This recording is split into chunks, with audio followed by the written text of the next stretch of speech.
Right. My name is Eric Hager. I'm one of the associate professors of surgery here at University of Pittsburgh Medical Center in the Division of Vascular Surgery. Today, I will be speaking on peripheral arterial disease. I have no disclosures. So, what I plan on talking about today, starting really, is with the epidemiology of peripheral arterial disease. We all treat this. We've all seen this in our practices, and really, how prevalent is it, and kind of what can we do about it? Questions like how is it diagnosed? What available options do we have? Are there medical therapies out there that are best utilized for the treatment of peripheral arterial disease? I will go briefly in a surgical intervention. It's interesting to me, but a lot of times I think this is something that we want to just know what's out there, not really get burdened by the nuances of a lot of the details of the interventions. So, with peripheral arterial disease, about 12% of the overall population in the United States is affected, which is thinking about that as a relatively high number. 1 in 10 suffering from some element of symptomatic peripheral arterial disease. 20% of those patients over 70 years old have an element. So this is clearly related to age.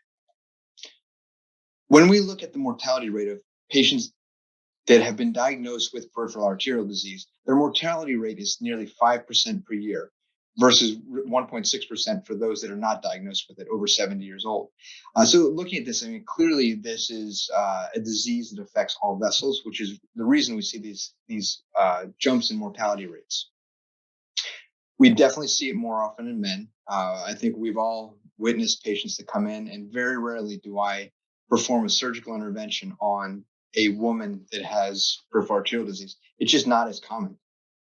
And I think the most important thing to take away from a talk like this is that PAD is a marker. It's a marker for all sorts of other diseases, cerebral vascular disease and cardiac disease. So the mortality rate that we see is not necessarily a reflection on the actual PAD as much as the other disease states that we see, like myocardial infarction and stroke.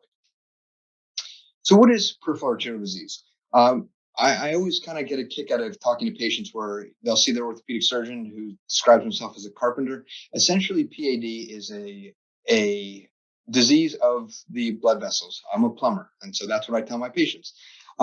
It's basically the idea that there's a significant stenosis or occlusion of a blood vessel that's leading to distal hypoperfusion. So whatever bed that is, if it's in the renal arteries, they can have renal insufficiency. If it's in the legs, they can suffer from things like exertional pain. Obviously, if it's in the carotid arteries, they can have strokes. So the basic idea of peripheral arterial disease is it's just a stenosis or occlusion upstream from the bed that manifests the symptoms. This is a perfect example, and I added two little yellow lines. This is a superficial femoral artery, and you can see the contrast within the vessel. It really does get caught up in these two little areas of stenosis. So this is all just Puiseux's law and flow dynamics, which I find interesting. Most people have already glazed over, I'm sure. But the idea is that if you have a perfect tube, a stenosis of 50%, the pressure head behind it drops precipitously. If you have two stenoses in series, you'll actually see almost an exponential decline in or decrease in pressure. And that's the phenomenon that we see.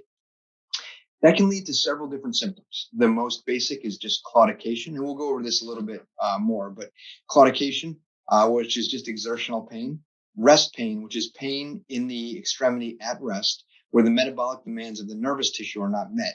So patients classically describe that pain when they get into bed or when their legs are elevated.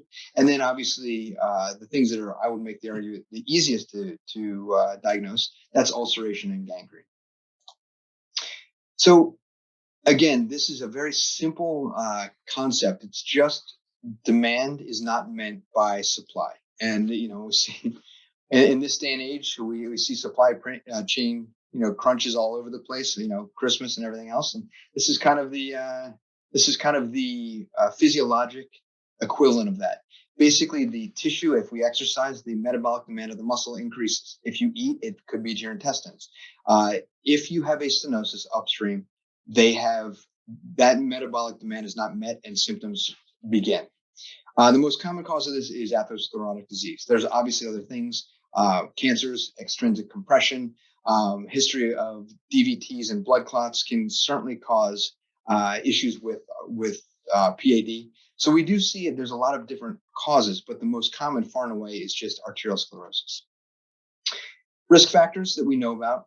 So race, we've talked about gender and age. I would make the argument the biggest of all is smoking. It's interesting to note that if we had no tobacco, I probably in 10 years would not have a job.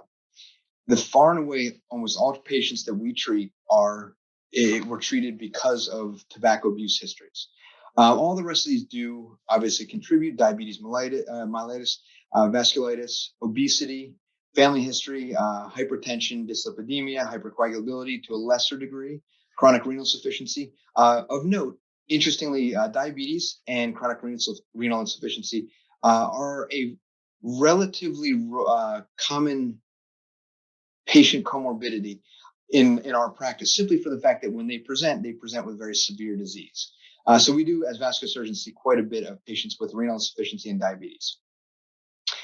This is a pretty infrequent picture. Most of our patients who turn 100 and have smoked their whole lives don't make it to that age. Every once in a while, you'll have,